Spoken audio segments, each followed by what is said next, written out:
Ars longa, vita brevis. Arte longa, vida breve. Começamos então esse nosso canal, meu e do meu compadre José Luiz Bonfim. Eu aqui no Brasil, ele lá na Espanha. Já comentamos sobre a obra do Bufálmaco, nessa nossa reflexão sobre a morte e a vida na arte. Então, a propósito, nesse exato momento que estamos atravessando esse momento da pandemia, eu trago para vocês aqui, proponho a leitura da obra Vida e Morte do Gustav Klimt, um artista do final do século XIX, começo do XX.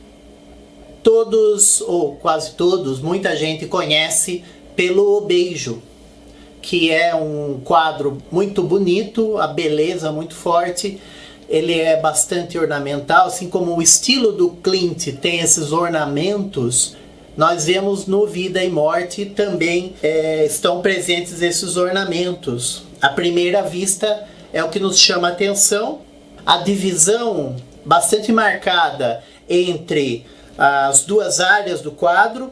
Então nós vemos a morte vestida com esse traje ornamentado com cruzes em sua maior parte, em cores bastante escuras, segurando um cetro. Esse cetro representa o poder que a morte tem. E do outro lado, essa massa de pessoas que está abraçada, junta, colada, representando as várias idades do ser humano. Então nós temos desde o bebê, aqui em cima, as pessoas mais velhas. Nós vemos que elas estão como se num sono profundo.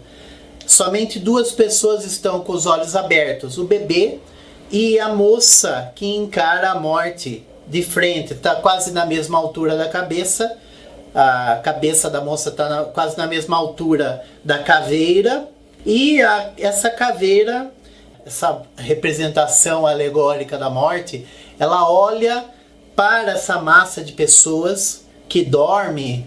Talvez numa interpretação nós possamos dizer que elas não estão conscientes da morte, talvez não estejam querendo estar conscientes da morte, que as espreita, que as olha avidamente, num olhar meio de soslaio, né, de um olhar de canto, e essas pessoas estão nesse sono.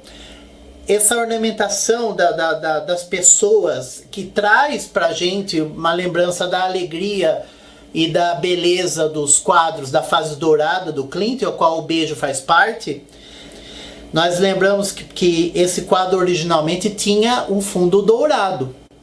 E depois da exposição que Klimt fez em Roma, a Exposição Universal, em 1911, ele cobre esse fundo dourado com essas cores mais escuras. Talvez uma influência dos seus colegas aí que fizeram parte do expressionismo alemão, o Kokoschka e o Schiele, que fizeram parte da secessão vienense, a qual o Klimt era um dos líderes. Mas enfim, de qualquer forma, o clima do final da Belle Époque, nós se aproximando cada vez mais de 1914, nós temos a Primeira Guerra Mundial.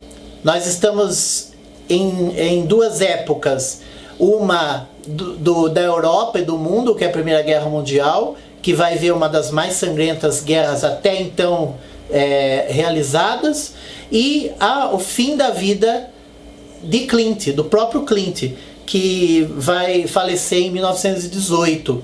Esse quadro é concluído em 1915. É necessário lembrar também que a obra do Klimt, ela tem um erotismo muito forte sempre, e nós sabemos, né, tradicionalmente, culturalmente, que o erotismo sempre tem uma carga da morte junto, sempre há uma reflexão moral quando se fala em erotismo, ou algo subjacente a esse erotismo que fala da morte, que se coloca a morte junto do erotismo. E é o que acontece aqui de forma explícita.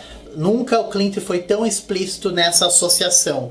Os corpos nus levam para essa leitura do erotismo, e a morte olha, então, lembrando-nos que ela está presente, né? Embora ela não tenha chegado, a morte não toca essas pessoas, mas ela está presente e parece que é à espreita, à espera do seu momento de, então, abraçar essas pessoas, ou seja, todos nós. Essa morte vestida com essas cruzes, as cruzes aqui podem ou não, de acordo com o observador, trazer algum símbolo de esperança. Eu entendo que essas cruzes estão aqui mais como um símbolo da morte, como um símbolo que está presente no túmulo, nos túmulos, nos cemitérios, do que propriamente um símbolo de ressurreição ou de vida após a morte. Não, nada parece que aponta para isso aqui nesse quadro.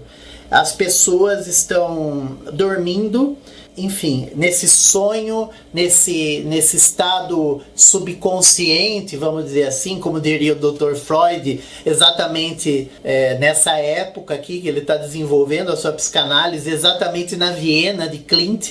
Mas parece um anúncio do fim de uma época feliz, de uma época de paz, de prosperidade econômica, de prazeres, muito às vezes até desregrados, da Belle Époque, de uma beleza explícita que leva inclusive a um expressionismo que vai falar do desvio da curva, dessa felicidade coletiva, a qual os colegas, amigos do Clint, os jovens artistas como Kokoschka e Schiele, vão abrir muito explicitamente para o lado feio dessa época feliz.